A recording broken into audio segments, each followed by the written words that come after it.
Yes, sir.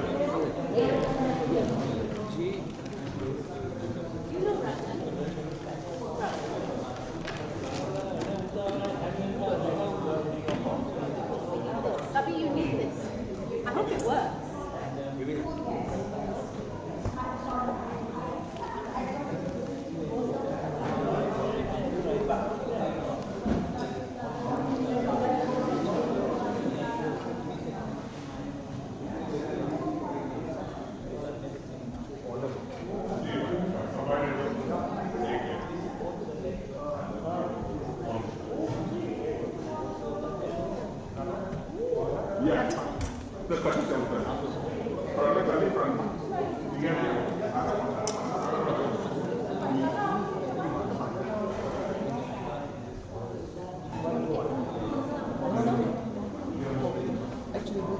Yes,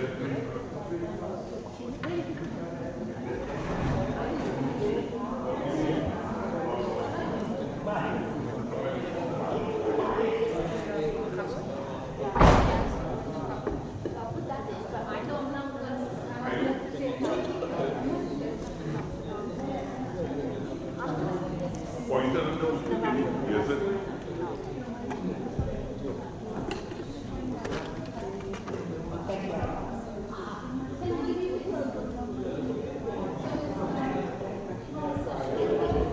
Huh?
To ask him. It's good already. Charlie, what's all this?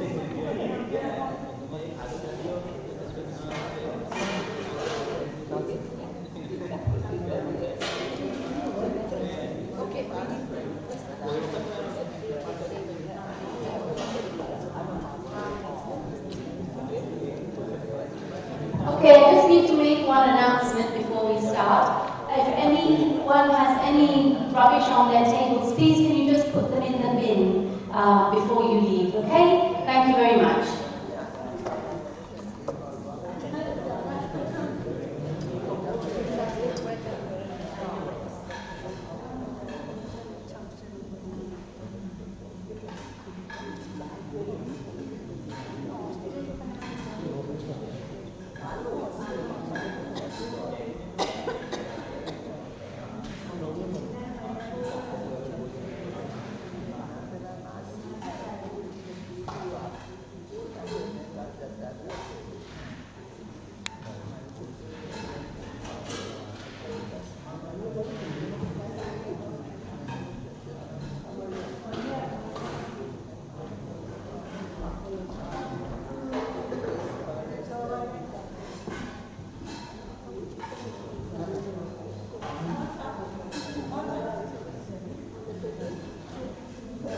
I'll do that. Yeah, I'll do that.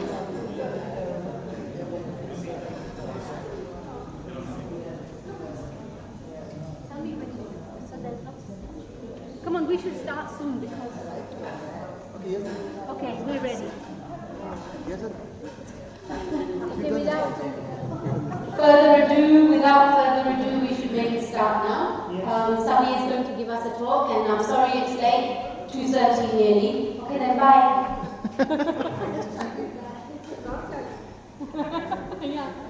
I'm good. I have to stand here because this is being streamed to the whole world.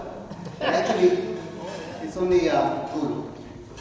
But she's our whole world. She's listening to me and making sure that I say all the right things. But thank you very much for inviting me to speak about how to prepare yourself in winter. Can everyone hear me? Yeah. Asha, close the door. I don't want to sound very soft-spoken like Malcolm, right? Okay. Does anybody know what the perfect optimum temperature should be in your living room? 20. Temperature. Right. So the average temperature, absolutely right, should be about 20 in your living room. What about your bedroom? Less. 19. That's right, less, a little bit less, about 18, 19. So the government recommends that your main room where you're living in should be about 20 and the bedroom should be about 19. So just go to the next slide, Mother. Just the arrow. That's it.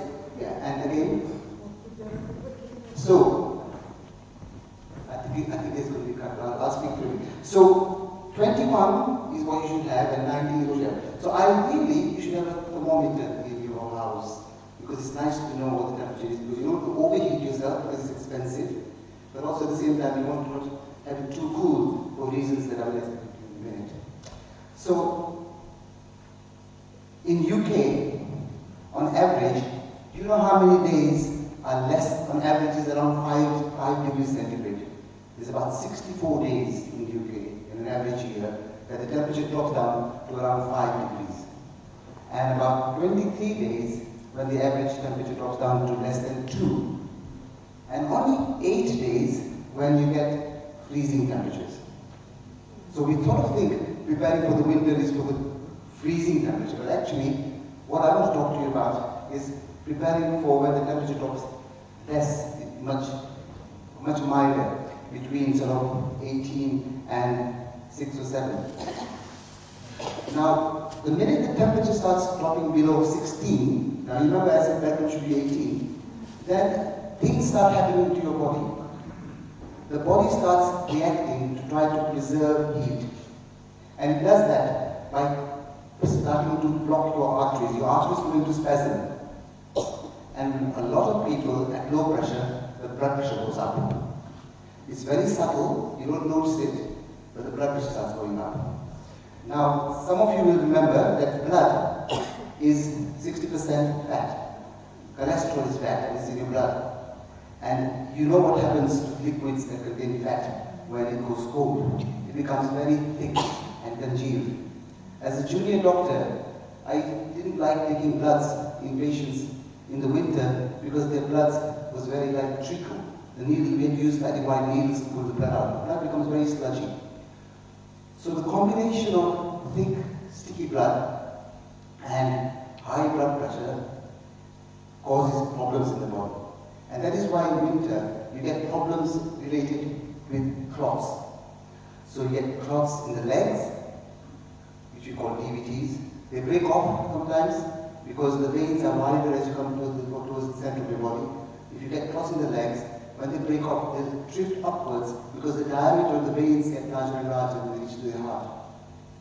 So the clots break off and come upwards and they get blocked either in your lungs, in your heart or your lungs, and that's called a PE. And sometimes it can be devastating because it's a large clot, the size of my thumb, then it can cause sudden death. If it's a small clot, it can bypass the heart and go into the lung because that's where the fresh blood is sent from the heart into the lungs, and you get something called a permeambulus, which is a clot in the lung. You get clots in the brain thrown off from sticky blood, and that's why you get stroke. So that is why in winter, as the weather gets cold, you start getting a spike in heart attacks, strokes, and clots. But if you understand what I just explained to you, you can prevent all that. Because what you can do is say, I don't want sticky blood, so I want to keep hydrated. I don't want my body to get too cold, So I need to keep my environment temperature nice, but I also want to keep my body warm. And one of the best ways of keeping your body warm is through clothing and activity, moving. You have to move to get the circulation going. That is why people in a long flight to Australia, they sit with a kinked leg, with a kinked vein in the leg, they get clot. And that is why you're recommended to wear stockings in the plane so that you don't get clots and to keep moving and to avoid dehydration. Alcohol gets you dehydrated because the volume you drink in is less than the volume you pee out from the alcohol, so you get chemically dehydrated. So that's very important to appreciate. Now, when the weather drops to less than 16, then heart problems peak at about day 2, and strokes peak at about day 5, and lung problems peak in the second week. Why is that? Because as soon as the weather gets cold, and if your body gets cold, clots form very quickly, because of course the blood is sticky. So you start getting clot problems very quickly, within 2-3 days of cold weather. And of course, the strokes take a bit longer because the clots that cause strokes in the brain are much larger, and they usually come from the heart, not from the veins. So the clots are much more harder to treat in stroke, and that's why stroke is a delay for 5 days before it peaks. And of course, lung problems, it takes about a week, because by the time you get resistance, after the temperature drops to down 16, you start getting infections. Then of course, the infections have an incubation period. So of course, they fester, and then you get infections coming down a week or 2 weeks later. So this is not scientific, this is what I see, but also it's been proven scientifically. But I see in my job, when the cold weather drops down, when I'm on call on Mondays, we start getting coughs and colds. This week, the temperature has been reasonably good, but last week's temperature, I'm seeing coughs and colds this week. Last week, I had problems with blood pressure problems in my surgery, which is high blood pressure, because the weather dropped. So that's very important to appreciate. And once the cold weather goes away, the stickiness doesn't instantly get better. It takes about 2 weeks for the stickiness to get better. So the message here is that if you're cold, the weather gets cold, keep warm, keep hydrated, and even when the weather gets better, keep active as well. The commonest cause of problems in winter are heart strokes, heart attacks. But there are also other problems. There are problems with infections, not just in the chest, but urinary infections, as we've all seen them, skin infections, sepsis. Sepsis is very dangerous. Sepsis is basically when the infection, your body can't fight the infection, and it spreads inwards into the blood. So we call it septicemia. So that's when the body is giving up fighting the infection. So sepsis can come from chest infection, urinary infection, skin infection, and so forth. It's not picked up early. That is why we like treating these things very quickly. But also winter is a time for accidents. That's common sense. Because if the floor is slippery, and you can fall. But also more importantly, in the cold weather, your judgment, your thinking, and your mobility is impaired. So you can't move properly, you become stiff. And that's the problem. Is a combination of stiffness and slipping and not being prepared can give you all this. So altogether, if you are in the high risk group, which is elderly, disability, taking lots of medicines, heart problems, lung problems, stroke problems, not taking your blood thinners, then I think these are the kind of people who will get into trouble in winter. But if you look at data, Finland and other North European countries, they have less excess winter deaths than England. So you sort of think, it's nothing, not so much to do with the cold weather, it's more to do with how you heat up your houses and how you look after yourselves and your health. So a lot of it is reversible. Just because cold weather is coming doesn't mean you need to get all these conditions, because there are countries colder than us who are better adapted, and the people are much more informed about how to look after themselves. So that's basically the reason why you fall ill in winter. What I'd like to go through now is a checklist. Madam, just click. Now this excess winter deaths, there are over nearly 30,000 extra deaths in the UK every winter. This is not people who are going to die anyway. These are above and beyond that. These are people who die specifically because the weather gets cold and their house gets cold. Next slide. Just keep on.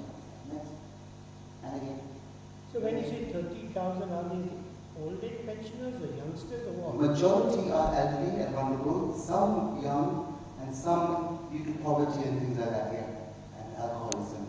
But majority are the elderly with lung problems, heart problems anyway, so they're already in the high risk. So what I'd like to do, and again, another 2 more minutes, is to go through my checklist. Now I've developed a checklist, and you're welcome to have a copy, right?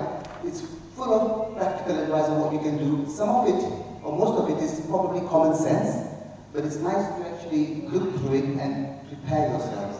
And it's about 15 boxes that I'm going to go through, but I'll do it quite quickly because I'm anxious that we don't run too late. So the first thing is to look after your health and to prevent infections coming into your body. And the way to do that by far is to make sure you are fully immunized, right? Now I know some of you are anxious about getting immunization, particularly with COVID, but immunization has a very long track record of saving lives, right? And all the developing countries have got very good immunization programs to protect us against diseases that we now don't see. Smallpox, diphtheria, tetanus, typhoid, hepatitis, all sorts of things. Babies are given 5, 6 injections, different injections. They're given a combination of vaccinations. They have 6 or 7 infections, against 6 or 7 infections, 3 times, at 2 months, 3 months, and 4 months. One in the left leg, the other on the right leg, and sometimes polio drops, right? So, immunization has got a good track record. Of course, when new immunization comes, there's always concern about side effects. And as with COVID at the moment, people are anxious about side effects of COVID. But on the whole, the message is it does more good than harm, because you have to balance it against the damage that COVID can do against immunization. But you're right, it's not completely safe, but you have to get the balance right. And most people, they get more protection than harm. So COVID vaccination is something that you ought to do, because the variant is coming and it's changing all the time. The latest COVID vaccination has got the antibodies to the latest change in the virus, the BA4 and the BA5. Flu injection is important. Now, flu injection is important because flu shouldn't be confused with the common cold. Now, everybody gets off and cold and shouting and uterus and all that, and it lasts a few days to get better. That is caused by common viruses called rhinoviruses and adenoviruses. They are not, they're the common cold viruses. Influenza, flu, is a specific virus that comes often in an epidemic nature. And it comes to this country every 3-4 years. So it doesn't come every year.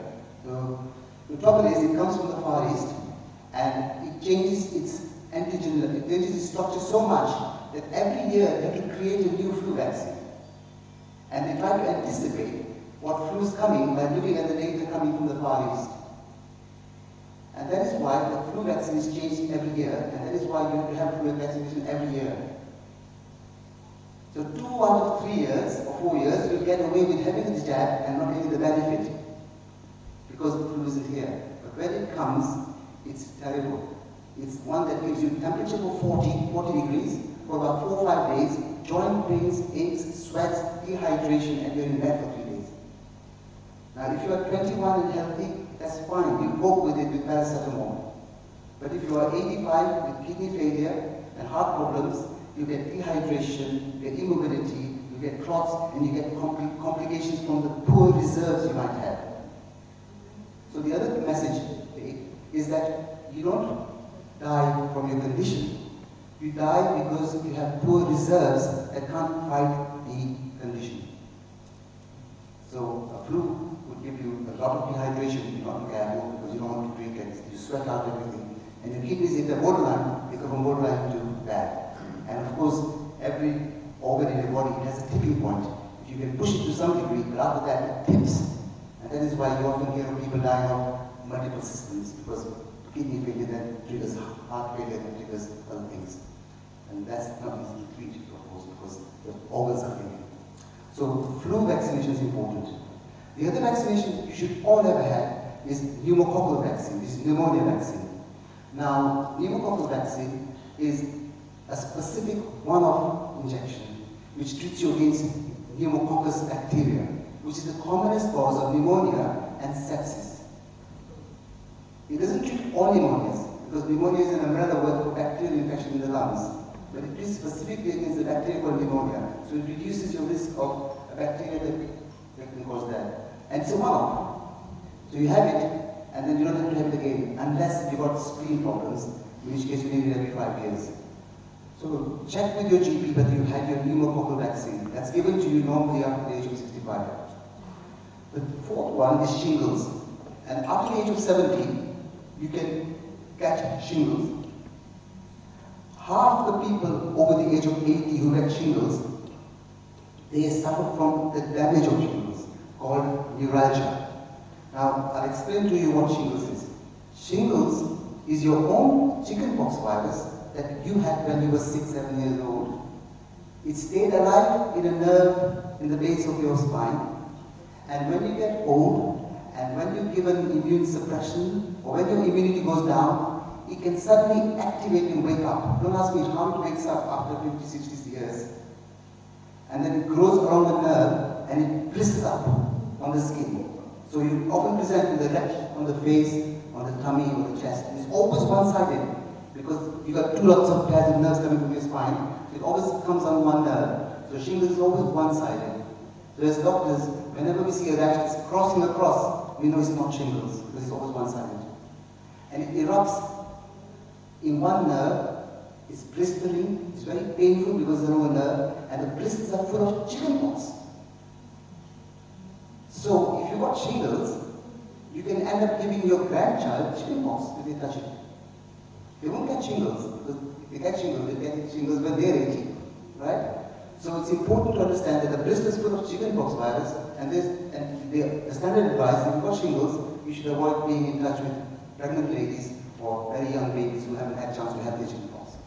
But the damage it does to the nerve is horrendous, because once the chickenpox virus, the shingles settles down, it leaves nerve damage, and nerve damage can last for years and years and years, and there is absolutely no medication that I know that will cure nerve damage. It's very painful, and it's horrible, and it's a chronic condition. It can lead to depression and things, because you can't treat it. Painkillers are not effective. So to prevent that, you should have a shingles vaccine. If you get shingles, you should seek advice straight away, because there's an antiviral tablet that can be given in the first 48, 72 hours that will make a difference. That will reduce the risk of getting shingles, neuralgia, the pain from the shingles. It's given to people over age 70 plus. It's an expensive vaccine. You can get it privately, Ashraf. It costs you about £230 in Clement Junction if you go there. There's a travel clinic upstairs. Right? But it's free for over, say, 70s. So if you haven't had it, if you get reminded by your GP, get the shingles vaccine now. And the last vaccinations is a lot of us like to migrate away to warmer climates in the winter. Right? So make sure you've got your travel immunization as well, because you can catch hepatitis and typhoid. Those are the 2 things you should be up to date with anyway if you travel, because that infections are around in other parts of the country. Of course, malaria. Right? I have lots of patients who get malaria because they think they're immune to malaria because they are Asian or they were born in Kenya or whatever. Right? But you can't have immunity against malaria, not yet anyway, until they invent the vaccine, which is imminent. But at the moment, make sure you take malaria prophylaxis medicines if you go traveling and have malaria risk area. So when you travel, that's fine. Just make sure that you look at the area where you're going and protect yourself. So those are the vaccinations you should do and get ready for winter. The next box, rather, is to do with your medicines. Make sure you have adequate supplies. Make sure you know how to order your medicines. GPs are becoming so busy that I'm sure you've all had experiences of frustrations of getting your medicines right. And there are easier ways to get access, and one of the best ways is to use the NHS app. So all of you who use smartphones, I hope you all have the NHS app, for which you can not only order your medicines, because it goes straight to the GP, but you can also access your results, and sometimes some GPs allow appointments. So get your NHS app and make sure you've got enough medicines. Always order your medicines when you're Not when you finish, but about 2 to 3 weeks before you finish. Just take that into account, because it's nothing worse than running out and then getting problems with the GP, because GPs don't give out medicine just like that. They check the records first. Because what you forget sometimes is that if you're taking medicines, we need to make sure for some medicines you've had your kidney blood test, you've had your anemia blood test, you've had your thyroid blood test before giving medicines. And that takes some time, because otherwise it's not safe to keep on giving you repeat prescriptions without checking that you haven't had the checks, especially after the pandemic, where lots of people haven't had time to come and see the GPs, or been unable to see GPs for checkups. If you have a condition like diabetes or Parkinson's or arthritis or asthma, then if you haven't had a review, you should get a review. And in a good general practice where they have a good setup, they should give you a personalized plan. So for example, if you have asthma, they should look at your inhaler technique, they should look how you take the inhaler, they should then tell you, this is your plan. If you get worse, you should do this, you should double this, and if worse comes to worse, we'll give you some backup stuff if you need it, and if that doesn't happen, you need to call us. They often write it down now. So we are moving now in general practice in the next few years towards personalized planning. We should look at your condition, and then we should say, what conditions are stable? Do you know how to recognize when they become unstable? That sort of stuff. Vitamin D is something that you should all be taking. I know a lot of you take vitamin D through your diet. Fish, cold fish, and meat, especially the organs, the liver, and kalechi and all that, is full of vitamin D. But also don't forget, you stop making vitamin D in your skin now because the sun is too low and it hasn't got it. And if you are not fair skinned like me, you make even less vitamin D. Why is vitamin D important for elderly? It's because it's a hoover. What it does is it takes the calcium in your diet and pushes it into your bones. So it stops you from getting, it keeps your bones strong. If you go to Wembley and see these masses walking around with their saris like that, right? They all have vitamin D deficiency because they wear saris, there's no sunlight, and they're vegetarians. So they don't make vitamin D. So what happens with them is the vitamin D levels go so low that the blood needs calcium. It starts stealing the calcium from the big bones. And that condition is called osteomalacia. And it presents with a lot of aches and pains in the big bones, in the hips. And that's why they are having difficulty climbing stairs. It's not arthritis in their hips, it's osteomalacia. Give them vitamin D, and within 3 weeks or within 3 months, they're walking perfectly well. So, these masses go to here or from India or Australia? Everyone, because you need it in your diet. So if you don't have enough vitamin D going into your body, either through sunlight or through your diet, which is mainly oily fish, vitamin D is not enough in vegetarian diet, then you need to supplement it. So I take vitamin D, mother takes vitamin D, we buy it from Costco, 300 capsules, 5 pounds, 1,000 units a day you're meant to take. So I take one, it's 2,000 units in Costco, so I take alternate days. And nice and effective. It's important to do that, especially because it improves mobility. And in winter, mobility goes down. In winter, you're more likely to fall. Right? You can take too much, but if you stick to 1,000 units to 2,000 units a day, it won't lead to high levels. I have seen patients with very high levels, but that's because they're taking 20,000 units a week. Yeah. None. It's a vitamin. Either you take it in your fish or you take it as a tablet. I haven't seen any side effects. Sabby. So, Sorry? Yes. There are two types of vitamins. They are a vegetarian type and there's a non-vegetarian type. It depends on the manufacturers. One's called cholecalciferol, one's called ergocalciferol, but they are much the same in your body. But I think a lot of my vegetarian patients like the vegetarian variety. It's how it's manufactured. you know, like you said, recommended amount, however. So if that's that, then how come it is available many times without prescription? We get up to like 20,000 unit tablets. Good question. A lot of the high dose stuff that you see in chemists comes from American idea that lots of vitamins are good for you, but they are evidently not. But you should take the minimum recommended dose. But there are prescriptions where they get very high doses.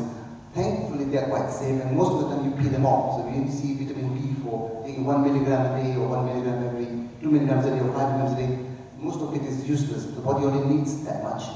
You just need to take what's recommended, 1 to 2,000. But too much vitamin D can cause problems, but only if you take too much, which is unlikely with what's available in the current times. I don't think you can. Okay, that's vitamin D. The next thing I want to talk about, if you think, is your conditions. So as I mentioned, if you suffer from any long-term conditions, I'm talking about blood pressure, asthma, COPD, diabetes, Parkinson's disease, anything that you suffer from long-term that you take medicines for, the first question you ask yourself is my condition under control and stable? You don't want to enter winter when your conditions are not stable, right? Sometimes you know because you have symptoms, but sometimes you might not know because you haven't had a checkup. For example, if you suffer from thyroid problems, you will not realize that you're slowly becoming underactive in your thyroid or overactive unless you have a blood check.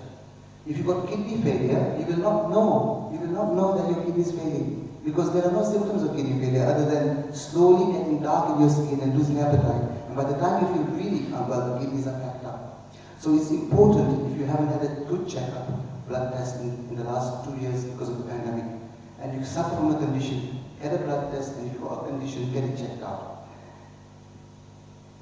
Second thing is that you should be able to recognize when your condition flares up. It's amazing, but if conditions flare up, your nature would say, I want to wait until it gets worse, or I'll wait until it gets better.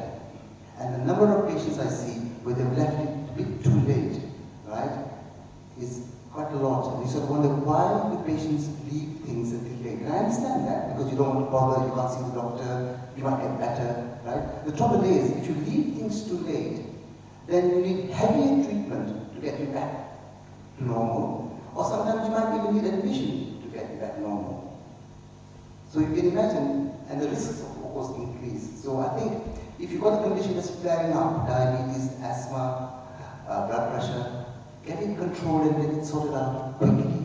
Learn to recognize and learn that it's going in the wrong direction and get support and help. And that's really useful because you don't want to leave it till too late. And as I said, if you've got a good nurse and doctor set up in your surgery, they should be able to help you with advice, management, look at your condition.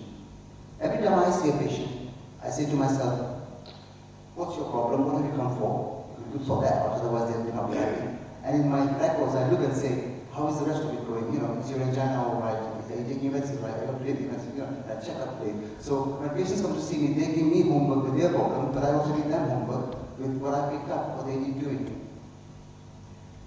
Right, next slide. Next. Staying active is really, really, really important. It's important because if you look at astronauts who spend more than a week in space, they lose 10% of their muscle mass. Their heart shrinks by 20%. Because there's nothing working, there's no gravity, because there's no gravity. So when they come down, the biggest problem, and the eyeballs shrink, the biggest problem astronauts have when they come down is weakness, fainting, and blurred vision. And they take weeks to recover from that. The human body shrinks if it's not used. What you lose, what you don't use, you shrink and you lose, right? If you get admitted to a hospital, and you're in a hospital bed for a week, whatever you went in for, whether it's an eye problem or an ear problem or something small, you'll come out with 10% less muscle mass. You'll pee off the muscle because your body will start breaking down the protein. I had a patient once who went into hospital for something trivial and came out with a Zimmer frame because he was 80, he was walking, he was driving and everything. And he went to hospital for one small thing, I think it was an ear operation or something. They kept him for a week, he came out with a Zimmer frame. And he said, oh no, this is the end. But I sent him for physiotherapy. I sent him for active physiotherapy. And he came back to normal. So the message is, if you don't use your muscles, you will waste them. So you need to use them. So how do you stay active? There are 4 things you need to think about when you become active. It's not just becoming active, but it's toning, stretching, reflexes, and strengthening. So if you like gardening and if you like anything that involves activity, that's better than nothing. So if you do anything, we keep active, That's going to be fantastic for you. In fact, paradoxically, becoming active and staying active reduces your risk of falls, doesn't increase it, as long as you're very careful. If you don't do anything, it increases your risk of falls. Because if you don't do anything, you lose your muscles, you don't lose your reflexes. Now, reflexes are really, really important. Reflexes, it's a matter of life and death with reflexes. If you have good reflexes, right, you can protect yourself. If you're walking against the corridor and you feel like your knees are giving, you can hold on to something. If you are lucky, if you fall down, if you're lucky, your arm will come up and you'll fall on your arm. So the commonest fracture I see is a fracture called Colles fracture. It's a fracture of the wrist. It looks like a dinner fork, so we call it a dinner fork deformity. And I tell my patients, you're lucky you fractured your hand, because in 3 months it's going to heal up completely, you'll be left with a bump, right? But if you hadn't fallen on your hand, you would have fallen on your hip. And 20% of hip patients over the age of 70, they don't come out of the hospital, let alone come home. They become disabled or they die, because it's very, very important that if you have good reflexes. Now, what affects reflexes? Cold weather and drugs, medicines. They are the commonest cause of falls, medicines that doctors give. Drugs that sedate, drugs that causes sedation, impairs your ability, your reflexes, sleeping tablets, strong tablets with codeine, tramadol, patches, morphine patches, all of these make you drowsy. And the patch, the tablets don't know whether it's day or night. So the commonest time to fall is at night, because obviously you're lying flat, you're going to the loo, and you're still drowsy because of the tablet or the sleeping tablet, and you fall. And the trouble with the pelvis is that your hip is actually like a wishbone. It goes outwards and it goes inwards. It's like a V shape. So if you fall on your pelvis, and then it shears off the hip joint. The hip has got a ball, it's got a little shaft, and then it's got a big bone. And it's always the little shaft that breaks, like the wishbone. The trouble with that is that the blood supply to that shaft goes to the ball of the hip. That is why they can't pin or plate a hip fracture. They have to replace the ball, because the ball's not going to get supplied with the blood supply, it's going to die. So they have to replace it, the whole hip joint. That is why you don't hear of too many people having pins and plates. You do get pins and plates, you fracture the outside of the hip joint, the femur, but not the actual hip joint. It has to be replaced. And that is what you want to try to avoid. If you fall, to avoid falling, you need to make sure of some really good common sense things. You need to have good grip in your shoes. You need to make sure you've got good grip at the bottom of your walking stick. This is such a common cause of falls if you're not servicing your walking stick and making sure. And you also need to have good grip with your gloves. A number of times patients I've seen lift or hold something and they slip. So think about, very cleverly, think about what clothing you wear in order to avoid falling. Also, get your eyes tested and your hearing tested, because falls are commonly because of misjudgment, because you can't see things properly. So get your eyes tested and get your hearing tested and things.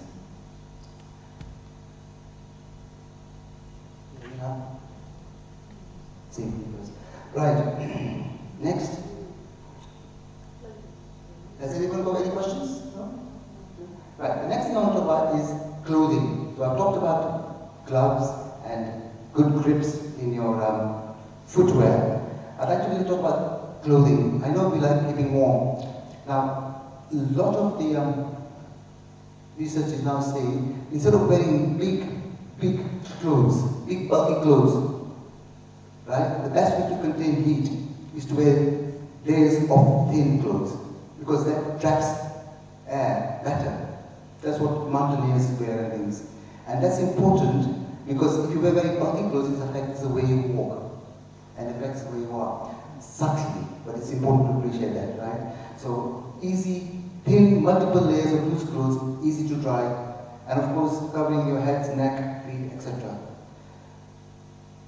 Yesterday, one of my patients came to see me and grabbed me at the waiting room because she's had a burn. And she had a burn with a hot water bottle. And she had gone to casualty and waited for 6 hours. And they wouldn't see her. And they said, we'll wait another 3 hours. So she came to see me. So we got her into the nurse's room, and she had a blister going from the inside of her knee into her groin. Big blister. And the blister was so big, fluid that had built up was bursting in her knee, about to burst.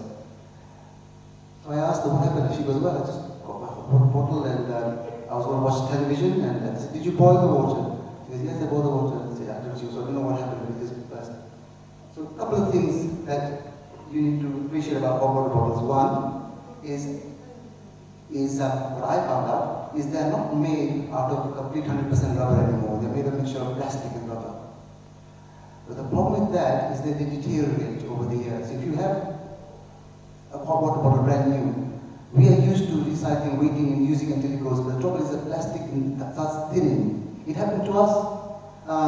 Plastic starts melting, and so the hot bottles only last for a year. They are not good quality because they don't put 100% rubber anymore. They put plastic and rubber. And hot boiling water is not allowed in hot bottles because it starts degenerating the rubber. So just be careful with hot water bottles. And of course, if you use electric blanket, you should be using hot water bottle because of the risk of electric fluids.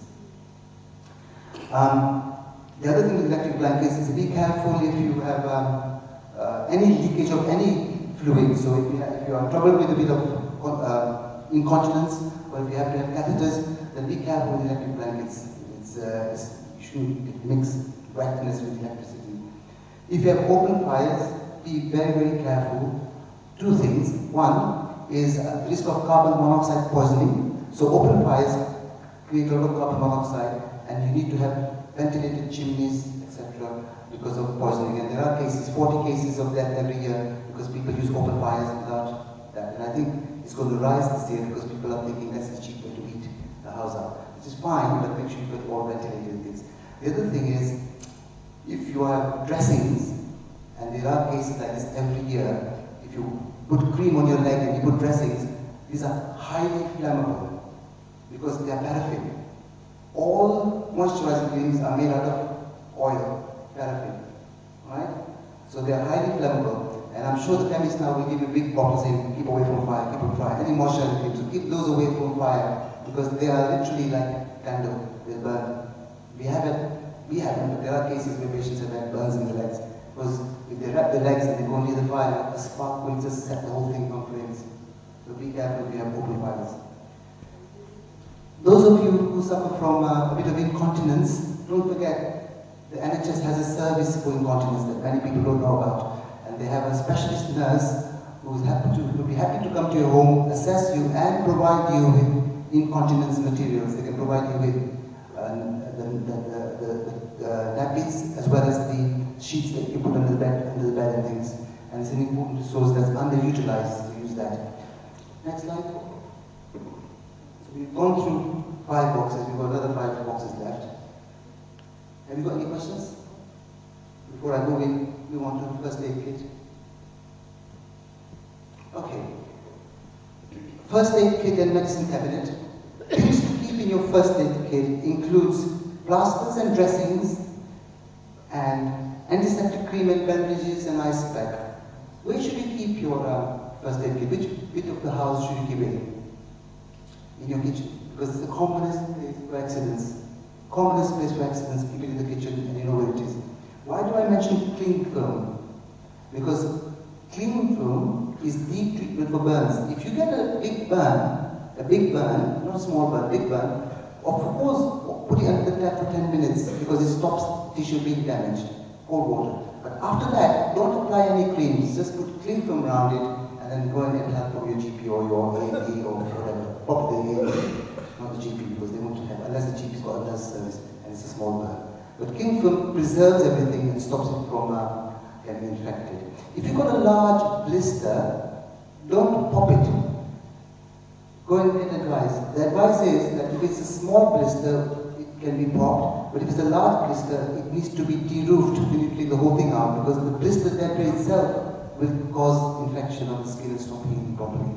So if it's a large burn, it needs to be de-roofed, so go and get it. It's worth having bandages, it's worth having ice packs. In your medicine cabinet, it's worth having paracetamol and ibuprofen, if you can take ibuprofen, that is. because they're not just painkillers, but they're also anti-temperature. So don't forget, paracetamol and ibuprofen treat pain, but also temperature.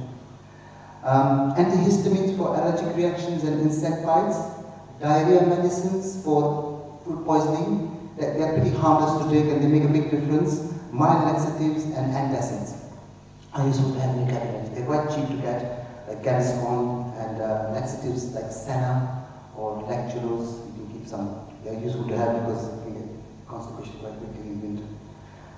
Other useful things for your medicine: have a thermometer, both to measure your fever. It's really, really, really useful to have a thermometer because it makes your case. If you want to see your GP, the minute you say, I feel unwell, but my temperature is 38, 39, they will take you more seriously than just saying, I feel unwell, I feel hot. Right?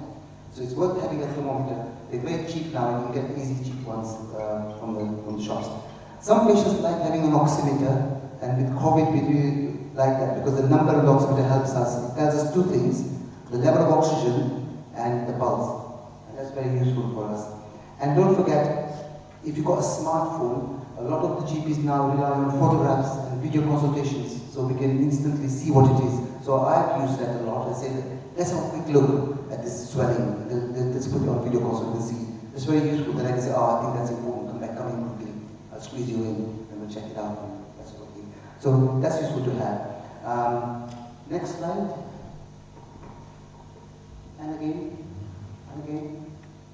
Right.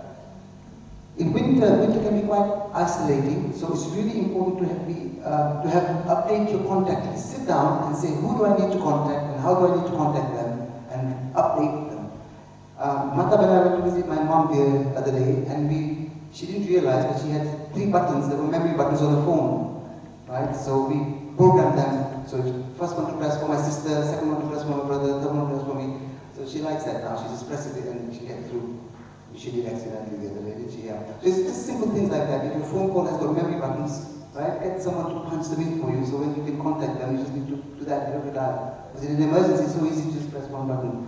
So I'm sure you know all that. Get to know your pharmacist. Pharmacists are very keen on getting to know you. They do provide lots of services, and nowadays they can also recommend medicines. And some pharmacies are also seeing people for things like blood pressure.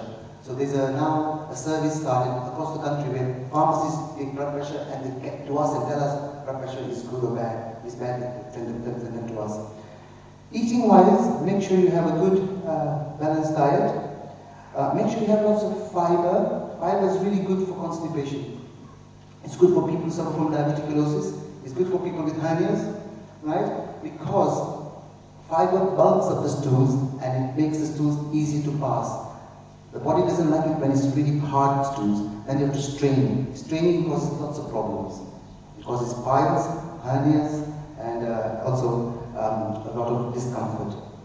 I'm sure all of us have been constipated and it's not a nice feeling.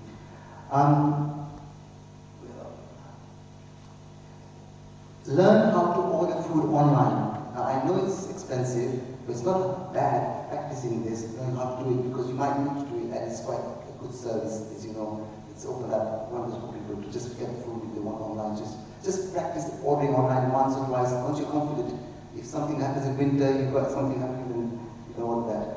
Avoid putting on excess weight, right? And also make sure your teeth and your dental stuff is good, because when you're ill, you can't eat properly because of dental stuff. So make sure your teeth and your sinuses are in good health.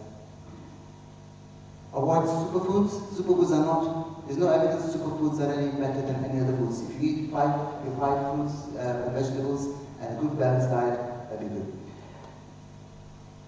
To avoid falls, get your eyes checked, hearings checked, get your feet checked, get your nails checked. And make sure your footwear has got good grip. Nails and feet footwear causes a lot of falls. Especially nails, they can be sorted out, the nails can be trimmed with chiropody service and things. If you're getting dizziness and chakkar and fainting, get it checked out. It's usually a cause for it. Usually it's an inner ear problem, but usually it's medicines. I see so many people that are over-treated. They keep on taking their medicines and every time they stand up, the blood pressure drops and they feel dizzy, and that's dangerous. So get it checked out and ask your GP, which of my medicines can I reduce So I categorize medicines into 3 categories. Medicines that are essential, that you have to take, because if you didn't take, your condition will get worse.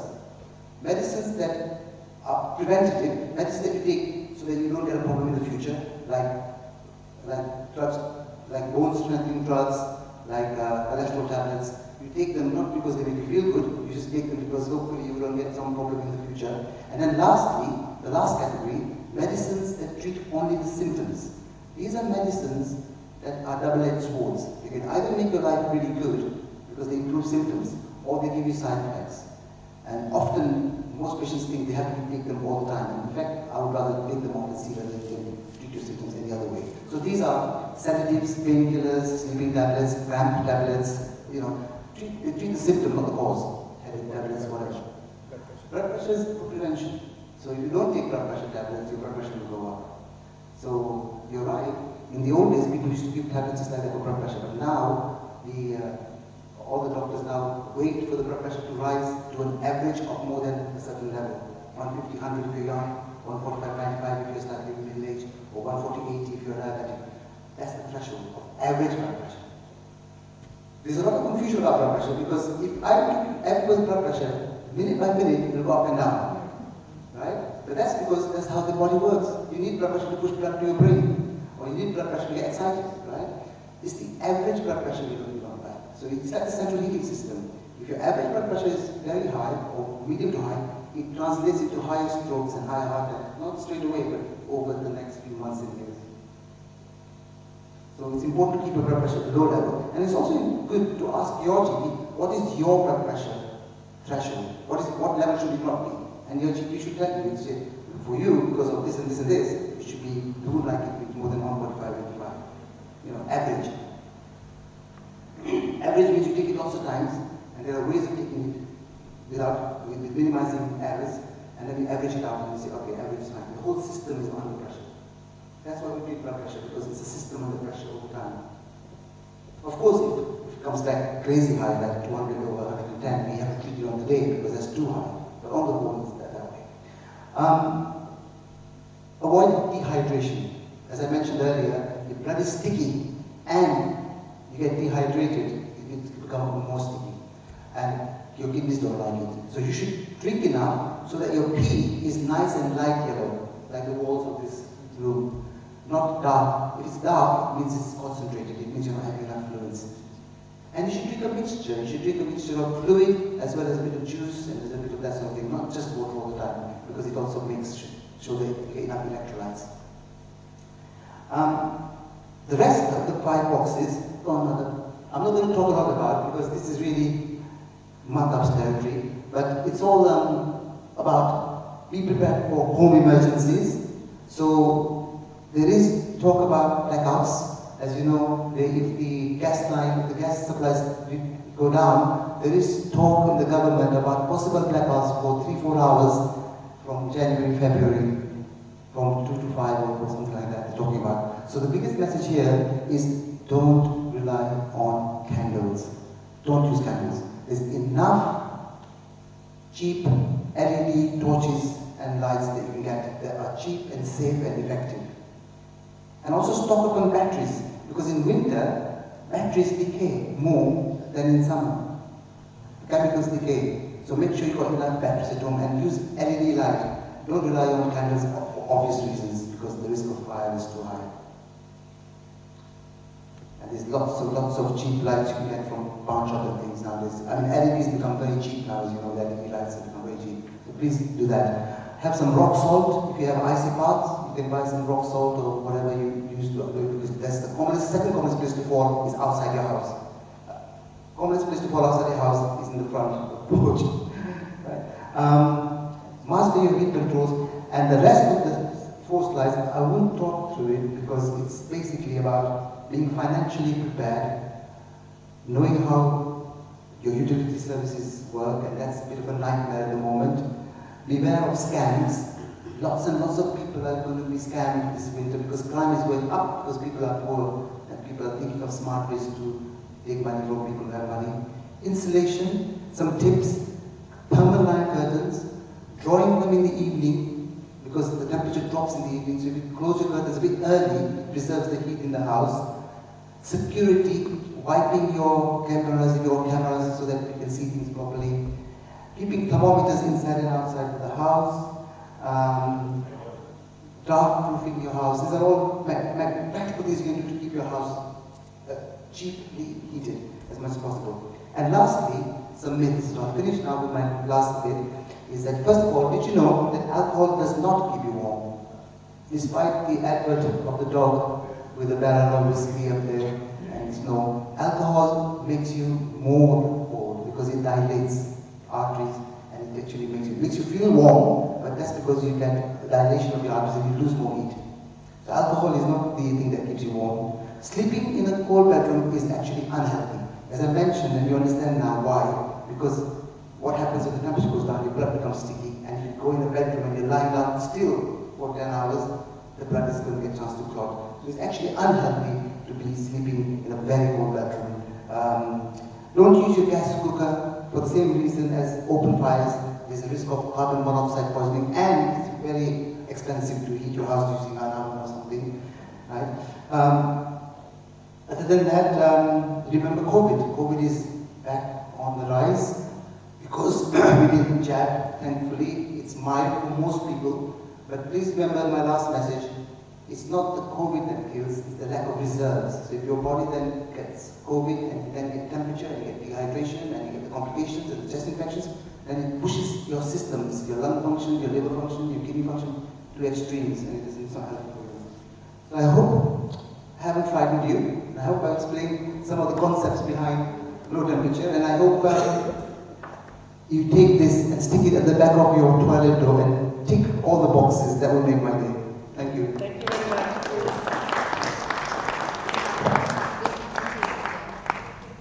I've got enough here, so you can have one each. It's about 40 here.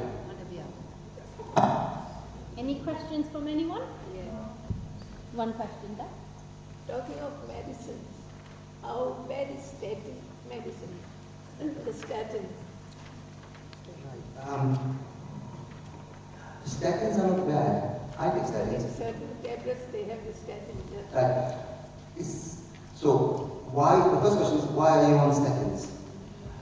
You should go on statins if your risk of getting a heart attack is in the orange or red. How do you know whether your risk is orange or red? The GP does a special score. It's not just your cholesterol level. They look at your cholesterol level, they look at your blood pressure, they look at your family history, they look at the mix of your cholesterol, whether you've got healthy or unhealthy cholesterol. Then they press a button and they come out with a formula called Q risk. If your Q risk is orange or red, or if you've already had a heart problem, then taking statins reduces your risk of another heart attack by 30%. 30, right?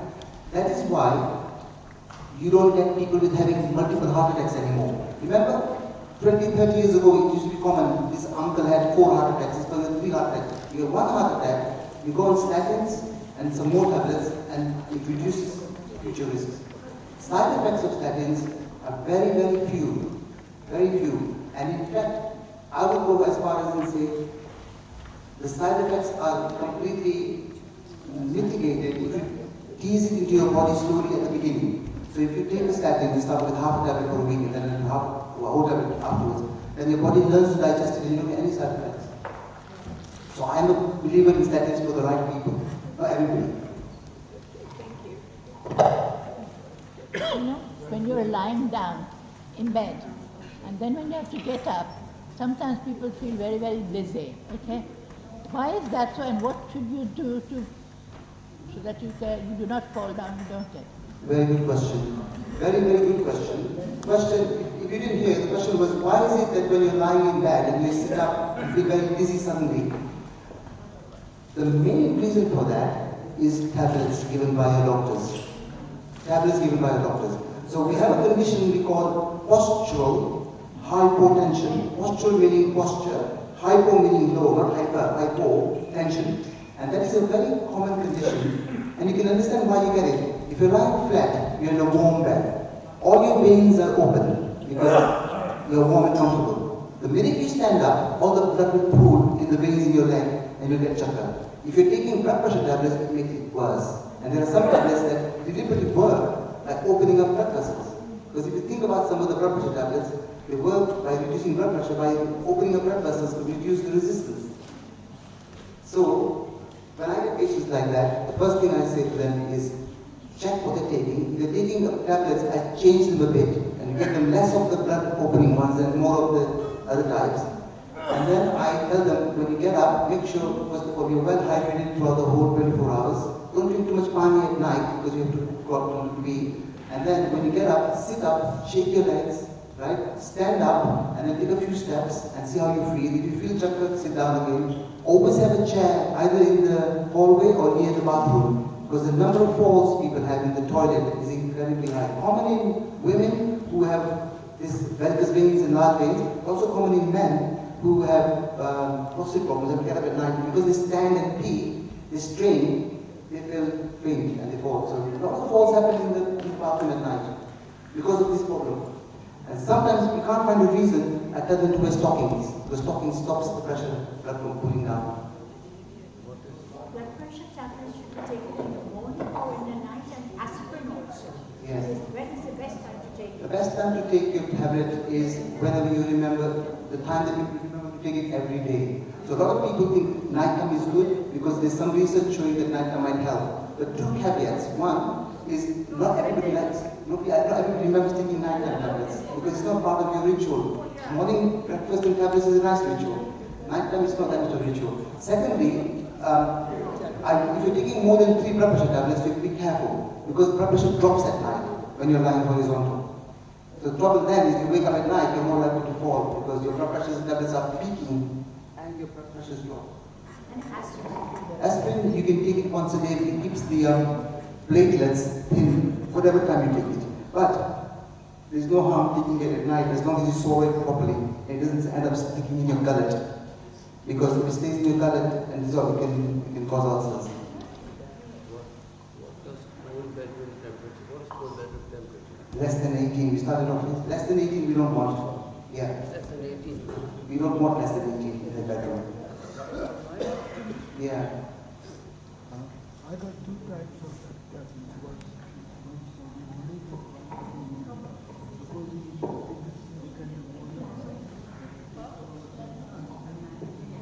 You should not take all in the evening. You should, if you forget a tablet, you just take it next day as you were due to take it. Just, yeah. I mean, if you forget a tablet, it's not the end of the world for most conditions. If you forget your blood pressure tablet, the blood pressure is not going to go shooting up. It's only if you've forgotten it or don't take it for a week or 2 and then it starts picking up. So missing your tablet, you just take it the next time you're meant to take it.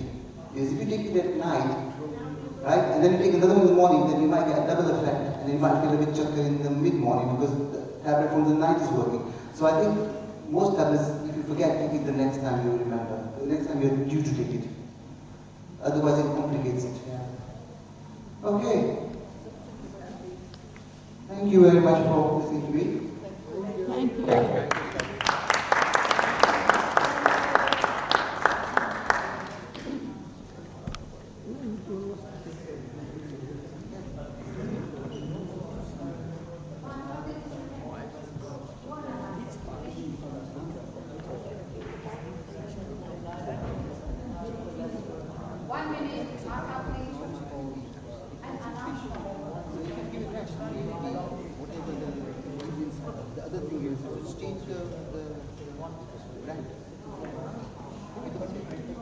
Okay, thank you very much, Sabby, for your interesting talk.